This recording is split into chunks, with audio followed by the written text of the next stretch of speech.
I visited Ruthin Castle because of the rumors about its ghosts. I was freelancing for one of those skeptical magazines, writing an article disproving paranormal activity. I'd already knocked down 2 haunted places. Ruthin was the last spot on my list. I checked my notes beforehand. Psycho axe-murdering wife kills husband's lover. Haunts place for hundreds of years. Many reports of seeing her. Yada, yada, yada. All of it was vague and nonspecific, like most ghost stories. I got to Ruthin at sunset. The friendly check-in clerk wore a bright blue uniform. She gave me a few suggestions and said if I wanted to see the Gray Lady, just follow the hallway on the left to the banquet hall, adding, "She's always looking for her axe." I told the clerk I read the guidebook, and there was no banquet hall at Ruthin Castle. She frowned and shook her head. "If you don't find her, she'll find you." That night I walked outside on the castle grounds, the October dew chilling my bones. But I saw no specters, no ghosts. This article was as good as done. Another case of ominous buildings, making people's imaginations run wild. It was midnight. I walked inside the castle to head for bed. But impossibly, as I approached the entry, the light had changed to daytime. The check-in desk had vanished. The lobby wasn't a lobby anymore. Everything that made Ruthin a hotel was gone. Before me stood an ancient, cavernous entryway. I felt the cold British wind at my back. No sun. What the English call cloudy bright. The sky was slate gray, and I was alone. Except for a strange presence, coming from what I knew immediately to be the banquet hall. I didn't want to, but something forced me to turn my head. And there she was. A pale, translucent woman, all in gray. She was pushing chairs and tables aside, frantic to find something. Sitting next to her was the hotel clerk, eyes rigidly fixed on me. I pressed a finger to my lips, begging her to be quiet. The clerk smiled, eyes gleaming with madness. She coughed loudly. The Gray Lady looked up, her eyes completely white, no pupils. She floated toward me, in no particular rush, but I was transfixed and could not move. She swooped closer. Her head didn't sit right on her neck. It seemed to rock back and forth, as though attached at the spine, but nowhere else. As she approached, her mouth opened in a grotesque smile, displaying rotting, blackened teeth. When I woke up, the memory lingered on my mind. A gray and phosphorescent image burned into the back of my eyeballs. Every time I sat down to write the article, that image flared a searing headache to life. So it sits there now, unfinished on my laptop, with only one line written. It reads, "This is Ruthin Castle's greatest secret."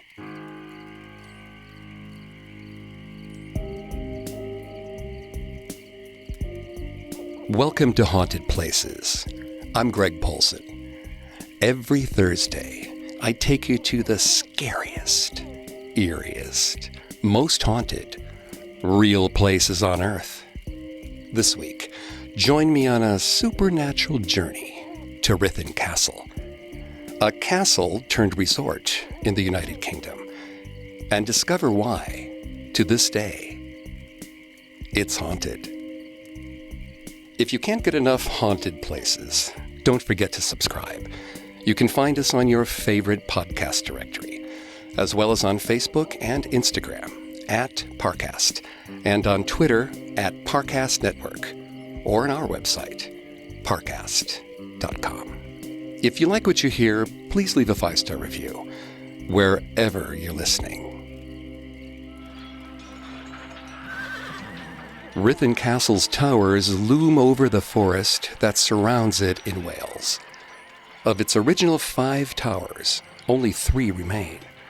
The walled moat, now dry, runs alongside River Clwyd. Ivy snakes over its walls. Sitting just 20 miles, or 32 kilometers, away from the swirling Irish Sea, the castle was historically well positioned to defend Wales from potential invaders. That's probably why King Edward I gave the land to Dafydd ap Gruffudd in 1277 in the first place. The king chose Dafydd because he had betrayed his Welsh kinsmen and helped Edward during the invasion of Wales.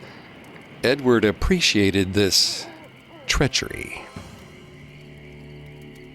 Ruthin Castle was doomed from the start. How could a castle birthed in treason not have ended up haunted?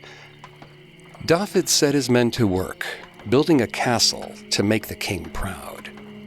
But even the support of the king was not enough to stave off the dark events that swirl around Ruthin Castle to this very day. The stone structure might seem inviting at first.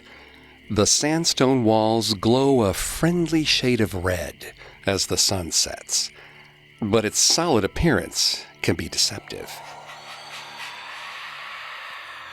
Because inside its walls lingers the tragic memory of a woman who lost everything. It's 1282. You work in Ruthin Castle as a chambermaid for the Lady Grey. She's the wife of the steward of Ruthin Castle. The steward, Lord Grey, has a very important position. He's in charge of the castle while the lord is away. The steward's word is law. It's your job to sweep the floors of Lord and Lady Grey's chambers, clean and replace the straw, and spread herbs around their rooms to keep it clean-smelling. Lady Grey is stern, but not cruel. She's proper, correct. She likes things done a certain way. You eat well, and your straw bed is clean and well cared for. You have no idea what is about to shatter your world. Lately, you've sensed some tension between Lord and Lady Grey. Nothing out of the ordinary. Married couples fight sometimes. You've also seen Lord Grey being friendly with another servant, a girl who works in the kitchen as a scullery maid. And then comes the evening you will never forget. You brought the straw mats down to dry them out earlier today, and you've just finished beating them outside. You haven't seen Lady Grey in a while, but this is normal. Castle business often keeps her busy. Perhaps she's preparing to host another banquet. She likes the banquet hall. You carry the mats past the banquet hall, up the main staircase, to Lord and Lady Grey's chambers. But as you get closer to their chamber, you can hear moaning. You walk more quickly. You're almost running. You enter the room slowly, closing the door behind you. You can't understand what you're seeing at first. The bedspread and floor are stained red. Blood. So much blood. And, oh God, a woman sprawled on the ground. Her head is nearly severed from her body. Her eyes stare at you, unblinking. You know this woman. It's the scullery maid. Lady Grey stands there, holding an axe that drips with blood. There's blood on her gray dress, but she does not appear to be injured. I had to, Lady Grey says. She was with my husband, making a laughingstock of me. This will teach them both a lesson. Now she looks straight at you. Help me. she says to you. Please help me. But her eyes say something else. Bloodshot, rage-filled. She moves toward you, raising the axe. Somewhere, someone is screaming. The screams are coming from... They're coming from you. You are screaming. You back away, out of the lady's chamber. You will never be the same. You shut the door. The castle guards run past you. You sink to the ground, quietly sobbing. Lady Grey is sentenced to death for murdering her husband's lover. You cry when your lady is sentenced, but she does not. Her face is expressionless. 2 days later, she's marched to the executioner's stone. You try to get on with your life. You've moved to the kitchen. You are now a scullery maid. It's a step down, but you had no other options. And after all, the castle needed a new one. No one blames you, but no one talks to you either. Then, late one night, restless, you walk from your quarters to the banquet hall. You see a figure standing at the head of the banquet hall, wearing a gray dress. Lady Grey. Impossible. She's dead. You heard the axe fall. Help me, she mouths to you. Help me. But her eyes are so angry. Her eyes will stay with you forever. Centuries later, Lady Grey's restless spirit still roams the castle grounds, cursed for her monstrous crime, still seeking vengeance, or the eternal rest one can only get by being buried in consecrated ground. Some historians place Lady Grey at the time of Edward I himself, in the year 1282. A few think the events happened in the 15th century, but everyone agrees on what happened. She was the wife of the castle's steward. She murdered her husband's lover with an axe, and she was executed 2 days after. She may have been dead, but she wasn't done with Ruthin Castle and those who stayed there. Not by a long shot. The priest denied her burial in consecrated ground, which meant that her soul would not even be allowed to enter heaven, but would be condemned to wander the earth forever. It was standard practice for everyone, even criminals, to be buried in sacred ground. The priest's harsh judgment can only be explained by the severity of her brutal crime. The problem with denying someone eternal rest is that the spirit of that someone grows restless. And the Lady Grey was very restless indeed. She would haunt Ruthin throughout hundreds of years of turmoil. She's been seen in the banquet hall, on the battlements, the old chapel, and even wandering the grounds outside the castle walls. However, she's not Ruthin's only spirit. In the year 1400, more than a century after Lady Grey's execution, one Welshman, Owain Glyndwr, had had enough of the English occupation.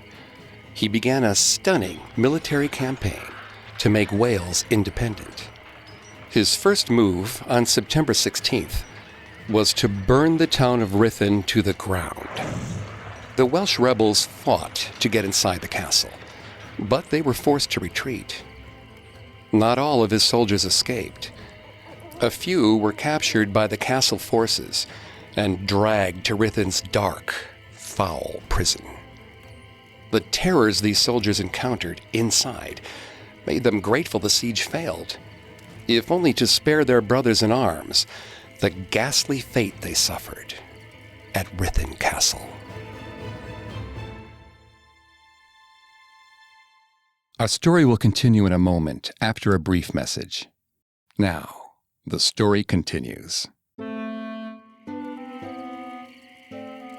In the year 1400, the revolutionary Welshman, Owain Glyndwr, tried to sack Ruthin Castle, as he knew it would offer a key tactical advantage in his coming campaign against the occupying English.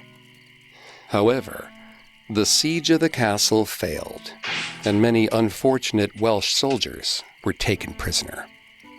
After their capture, 2 of these soldiers, Aaron and Conway, shudder in their cell for hours until night falls. The cold chills their bones. They sit, preparing their minds for the maltreatment saved only for military enemies, until they hear someone approaching. Guards wearing castle armor enter the jail. They unlock the cell where the 2 traitors are kept. They grab Aaron, force him to take his armor off, and haul him out. He knows not to ask where they're taking him. Such a question would be futile. Conway sits in silence, hearing his brother-at-arms dragged away. Soon he must listen to the brutal crack of a whip and Aaron's howls of pain. The 2 guards return to give Conway a choice. He can join Aaron in their whipping pit, or he can go to the other pit. Conway knows how tough Aaron is. He always won their wrestling matches at camp. Thinking about Aaron's screams, he chooses the second option. Nothing could be as bad as the whipping pit. The guards nod. One of them lights a torch. They let Conway keep his armor on. They take Conway through a set of underground passages that seem like they will never end. A rough staircase seems to spiral on and on into the blackness, until finally they reach the next level down. The floor is gravelly under Conway's feet. Conway starts wondering about his armor. His heart leaps. Are they going to let him go? As the guards walk the soldier through the dark, foul-smelling underground corridors, he can hear something. Water. He grows concerned. The guards bring him to a locked wooden door. He can see from the flickering torchlight that the bottom of the door is starting to rot. He can smell something dank and foul. It smells like Ruthin's moat that he and Aaron could not cross, the moat that now held the corpses of their fallen comrades. The guards open the door. The floor is water. To be precise, there is no floor. This is a pit that has been completely filled with water from the moat. Now Conway realizes, to his horror, why the guards let him keep wearing his armor. He tries to protest. He has surrendered. He will behave. He will be a model prisoner. But the taller of the 2 guards just smiles. It is not a friendly smile.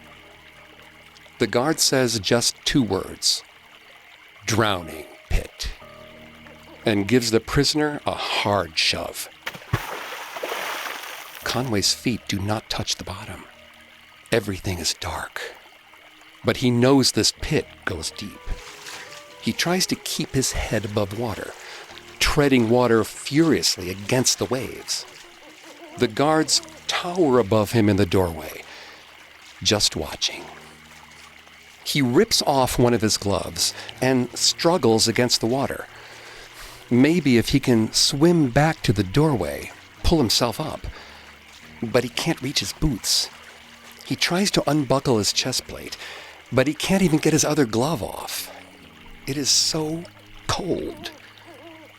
He feels himself starting to sink beneath the icy water. Conway pulls his head above water for what might be the last time. He sees a sliver of torchlight, but the door is closing. No, please. The laughter of the guards rings in his ears as the door slams shut, trapping him inside. Conway tries to breathe and swallows the unmistakable metallic taste of watery blood. He's choking. His armor is too heavy. Panic races through his body. He tries to swim for a wall, but there is nothing to grab onto. But then, a moment of hope. He breaks the surface close to a hidden handhold in the wall. Glorious air fills his lungs.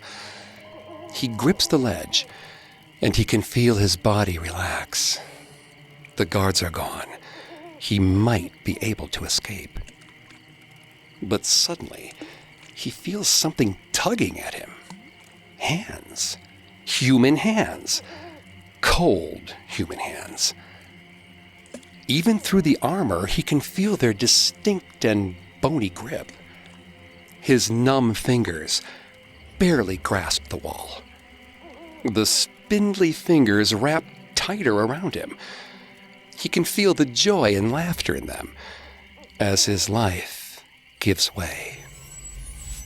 "Relax," a ghostly voice says. The voice is that of a woman who has already been at Ruthin for over 100 years.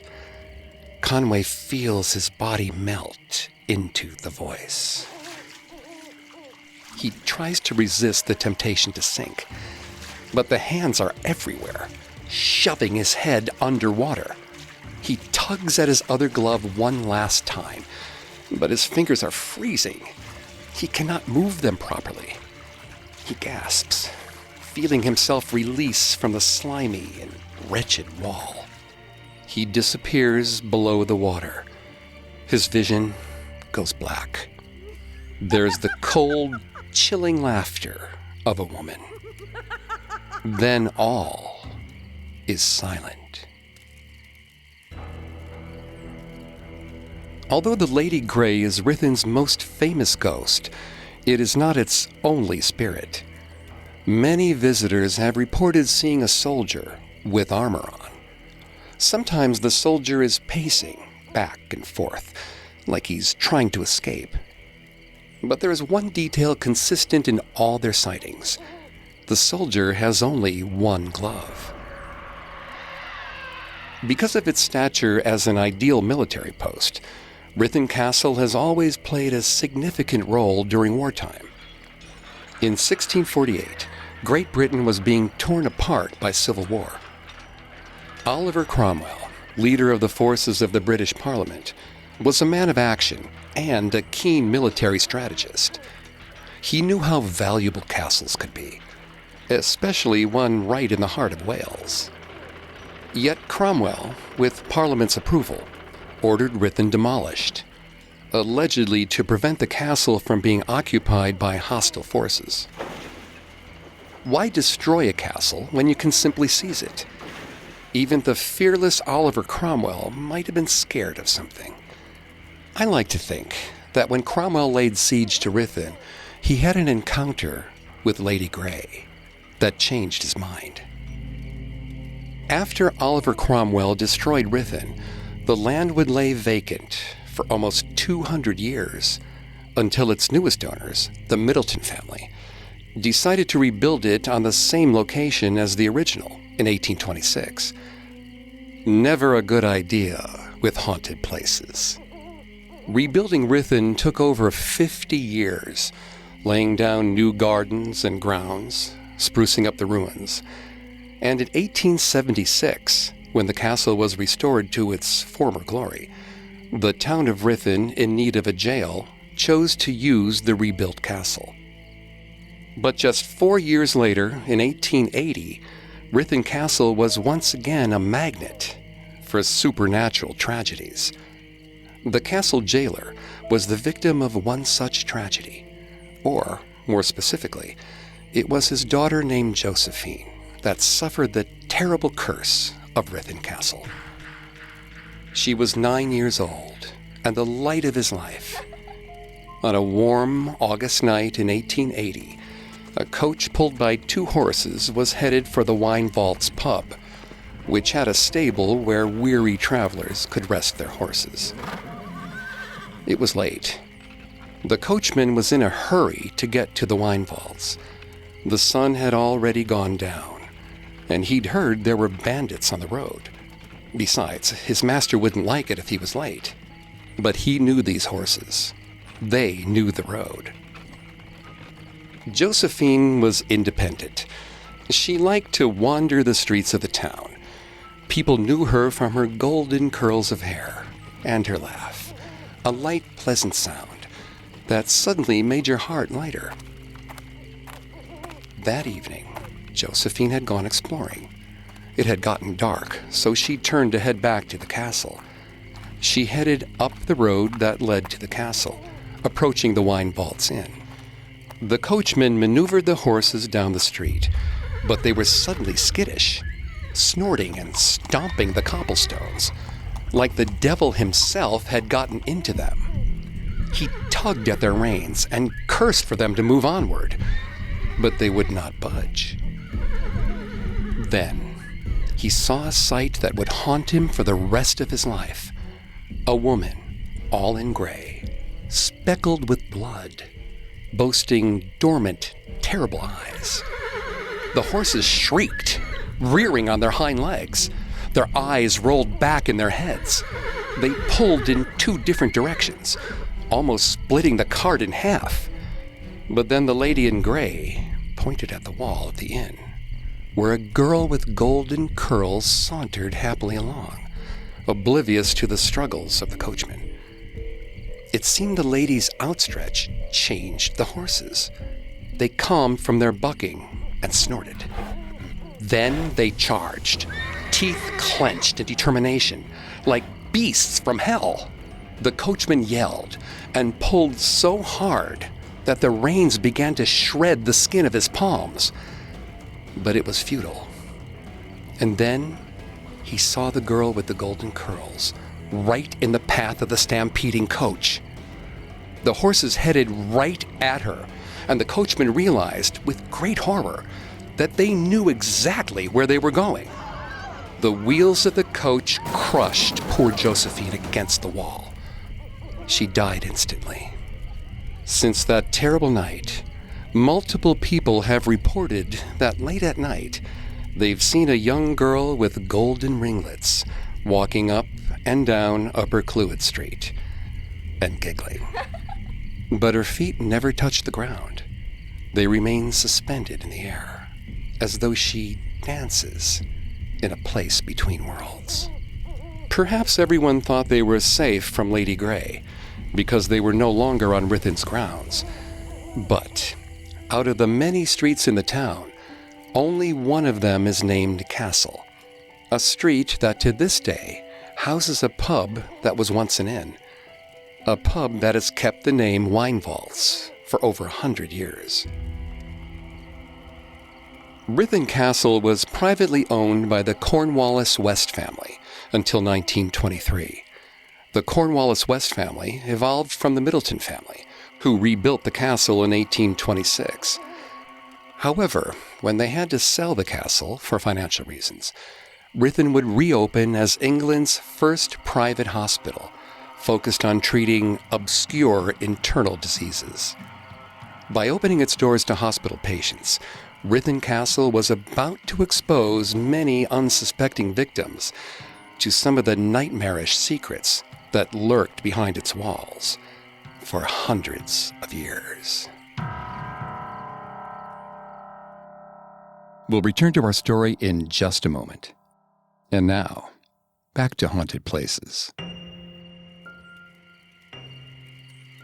Dr. Edmund Ivan Spriggs was a good doctor, widely respected and dedicated to his patients.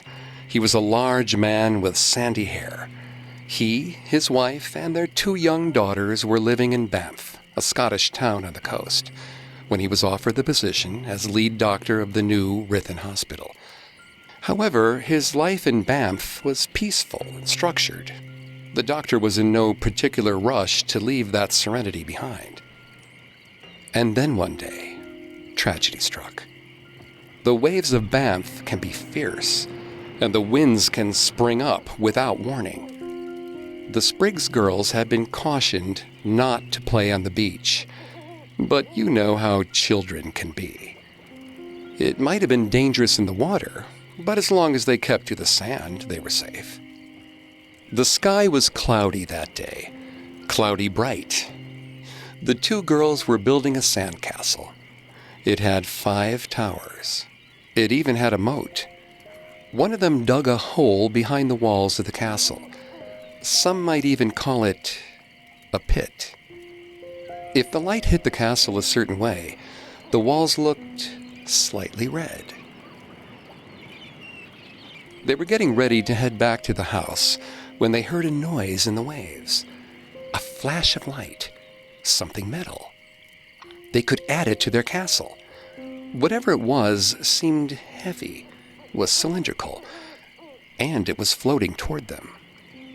Their father had warned them about going in the water unsupervised, but the metal cylinders seemed to be calling to them. Ancient music tugging at their minds. And it was so close. The daughters waded from the safety of the sand into the ankle-deep water to grab it. The waves parted a little, and they saw that the cylinder had an armored glove at its end. It was an arm that did not seem to float naturally with the current of the ocean. The girls approached, entranced. The armor somehow looked both old and new. And then the other arm emerged from the waves, an arm with no glove and a bare hand, green, slime-covered, half-rotted away. Both arms thrashed toward the children, as though grasping around in the dark. The girls screamed, and they turned to run to get back to the sand, where it's safe. But after a few steps, still in the water, they are stopped. They strained against the thing that held them, but the gloved hand grabbed one, and the rotting hand grabbed the other. They screamed for help, but no one can hear them. There was splashing, and then nothing but a horrible silence. Later that day, Dr. Spriggs went for a walk on the beach, only to discover a horror that would haunt him for the rest of his life. Both of his daughters were laid out on the beach, dead, drowned. He could no longer stay in Banff haunted by such a terrible tragedy, and he accepted the position at Ruthin Hospital. Ruthin Castle's cursed influence, it seems, can stem far beyond the boundaries of its walls. Despite his terrible loss, Dr. Spriggs was able to immerse himself in his work at Ruthin. At first, converting the castle into a hospital kept everyone busy.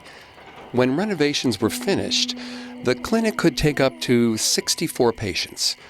Due to the unusual nature of illnesses treated, all patients needed a doctor's recommendation to be admitted to Ruthin. Edmund Spriggs recruited a lot of people to work with him at Ruthin Hospital. He ran a tight ship, insisting that all his employees, from secretaries to assistant physicians, strive for perfection. Most of the patients treated at Ruthin came out feeling better, physically at least. There are whispers that some patients suffered an unexplained increase in nightmares, but nobody believes the doctor or his staff was responsible for that. The castle did leave patients cold. One patient in particular, a mayor of a seaside resort named James, had a particularly rough time. He was a healthy man in his 50s. When he came in for treatment, the doctors could find nothing physically wrong with him. His chest had been hurting, but his heartbeat was regular. At first, he was confined to bed rest, but he didn't like being confined, especially not at night. Strange voices whispered to him through the walls. He thought he was going crazy. When he complained about the voices to the nurses, they told him there was no one in either of the rooms next to him. James begged the doctors to let him out of bed. He needed to be active. He pleaded with Dr. Spriggs and his team for fresh air and exercise. Finally, After 3 weeks, they gave in and told him he could do one thing outside: golf. Fortunately, this was his favorite activity, and Ruthin had a golf course on its ground. That morning, James walks across the putting green, breathing in clean, fresh air. It's a relief to be out of his stuffy hospital room. He's never felt better, and it's sunny out. He makes it to the 5th hole, at the very edge of the castle grounds, far from the prying eyes of his doctors. The sun vanishes, and James can feel a chill in the air. The clouds appear out of nowhere, but the daylight is still strangely bright. Strange shadows cast across the ground. One of them seems to move unnaturally, as though it is following him. He shrugs this off, laughing at his own absurdity, laughing at himself for ever hearing voices or feeling non-existent pain. Out here in the course, this now seems like a distant memory. He tees up his first shot on the 5th, a notoriously long hole with a sharp dogleg left, and a forest of tall trees marking out the bounds on the right. James knows his first drive means everything, and he swings hard at his teed-up ball. The ring of the club sounds good and echoes through the fairway. But his ball... something strange has happened to his ball. It almost seems stuck to the ground. It rolls pathetically, hardly to the end of the tee box, and then stops abruptly. He sees the shadow that was following him, though now its form seemed fuller, like that of a slender woman. And there is something unsettlingly off about it. It's not the normal pitch black of an everyday shadow, but gray, like the stone walls of the castle he just left behind. One of its hands extends, resting just below the ball. "Help me." He jumps at the sound of the voice, backing away step by step. The shadow's limbs jerk and spasm as it mimics James' movements, never getting closer, never getting farther away. The grass behind it dies as it slithers across the fairway. James tries to back away, but his feet are glued to the ground. "Help me, help me. This is the place I need to be." The raspy voice is jovial, almost sing-song-like. The shadow remains at a distance, but he can feel it inside him. Its voice reverberating through his bones. "Help me." Frantic, he writhes, desperate to escape, but the shadow is crawling through his body, like it's consuming him. His heart is thumping. His skin is cold. This is the worst he's felt at Ruthin Castle. "Help me, on this ground a grave for thee." He drops to his knees to crawl away, but the shadow is now as much a part of him as his own body. James struggles against it, but he feels himself being grabbed. Icy hands claw at him.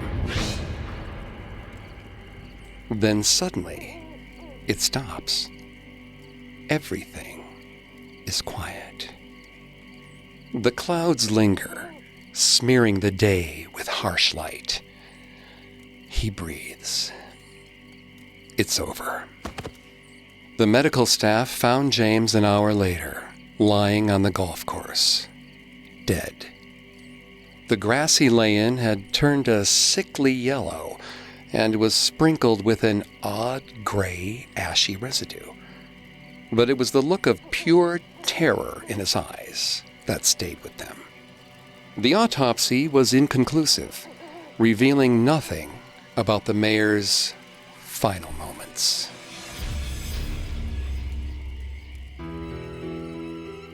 As the years went by, England expanded its medical services, dwindling the need for private health care in places such as Ruthin Castle. The hospital was closed until 1963, when it was converted into a luxury hotel that still stands today. Ruthin Castle is a tourist destination. The hotel boasts fine dining and special events. There's even a spa. Most people have a good time when they stay at Ruthin.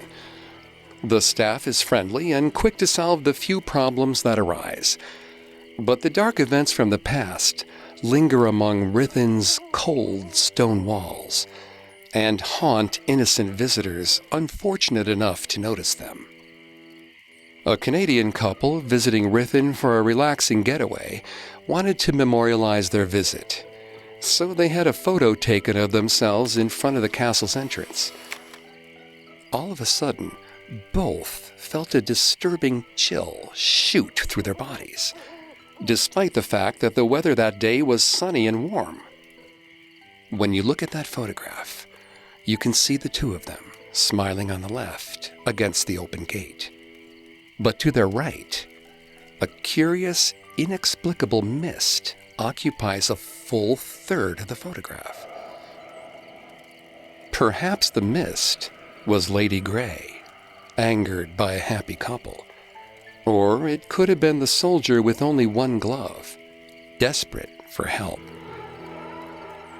Guests at Ruthin hear ominous things and have terrifying experiences, especially those who stay overnight on the second floor. In 2009, during Ruthin's off-season, Jennifer and her daughter Catherine checked into a room above the banqueting hall. On their first night of their stay, Jennifer was awakened by the awful noise of a woman sobbing in the room above them. She assumed it was just another guest in the castle, until it happened again the next night. This was intolerable. Jennifer went downstairs to talk to the clerk. The clerk, confused, checked the registry. But Jennifer and her daughter were the only guests at Ruthin that night. Maybe it was an employee hiding out in the third-floor room. The clerk and Jennifer ascended the stairs. Jennifer could feel her heart pounding in her chest. She looked inside. A dusty, deserted hotel room that hadn't been used in years. Silence. Darkness. No one was there. A rocking chair in the corner slowly creaked back and forth, but that must have just been the wind. Jennifer returned to her room and tried to sleep, but her mouth was dry. Needing water, she attempted to get out of bed, but her body would not budge. Something was pinning her. The unseen force pressed down on her like a steamroller. She tried to breathe, but her swollen throat could barely pull in air. The weight on her chest was awful. Not just a heavy pressure, but like something corrupt was trying to invade her soul. She flailed with her arms, but there was nothing there. She tried to wriggle her way out of the bed. Each belabored breath took more and more effort as she felt her eyes fog and her vision spot. Fear shot through her veins. She could hear whispers, flashes at the edges of her vision. She could feel the anger of the thing on her. It raged so intensely her skin started getting hot. She knew it was going to teach her a lesson she would not soon forget. She was ready to accept that lesson, ready to take on anything to end this agony. And then there were the eyes. Terrible, black, and empty eyes. They scanned her in a way that made her feel violated, sharp and probing. Panicked, she thought of her daughter. "Don't hurt her, please," she thought. Then light flooded the room. Relief. Jennifer could move again. She sprang out of bed. In the glow of warm electric light, her phantom attacker had vanished. Catherine stood at the light switch, watching her mother with an eerie and unsettling calm. Mother and daughter packed up that night and checked out early the next morning, cutting their vacation short. Every now and again, Jennifer felt something odd in her chest, a distant but distinct pressure, like a reminder from another world. Not all the specters at Ruthin Castle are malicious. Many castle visitors have reported seeing a large glowing ball of light, almost like a fabled will-o'-the-wisp. Will-o'-the-wisps have a special meaning in Wales. They're associated with the restless spirits of the dead who can't find their way to heaven or hell. Perhaps that's what those glowing balls of light are at Ruthin, and why visitors see so many. Some think of those glowing lights as the Lady Grey herself. Her grave is still just outside the castle walls. It's a small, unremarkable hill, covered in dead leaves and stones. Not much of a final resting place. Ruthin Castle is a fascinating and enjoyable place to visit. But if you're planning to spend the night, don't be surprised if strange things keep happening. If you hear mysterious crying from visitors who aren't there. If you turn to see a soldier with one glove just behind you. And if you're really unlucky, you may encounter a woman in gray who wants revenge. Or sleep. Or her famed axe. And since she'll never have any of these things, she's condemned to pace the halls of Ruthin, spreading terror wherever she goes.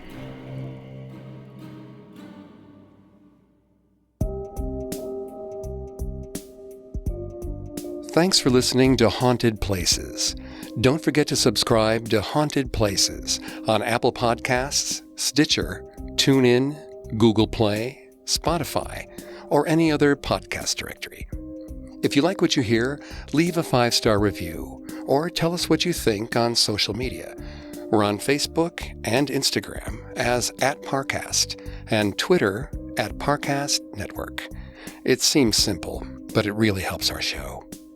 A new episode comes out every Thursday. We'll see you next week. Haunted Places was created by Max Cutler. It is a production of Cutler Media and is part of the Parcast Network. It's produced by Max and Ron Cutler. Sound design by Ron Shapiro, with production assistance by Joel Stein and Paul Mahler. Additional production assistance by Maggie Admire and Carly Madden. Haunted Places is written by Greg Matchlin. I'm Greg Polson.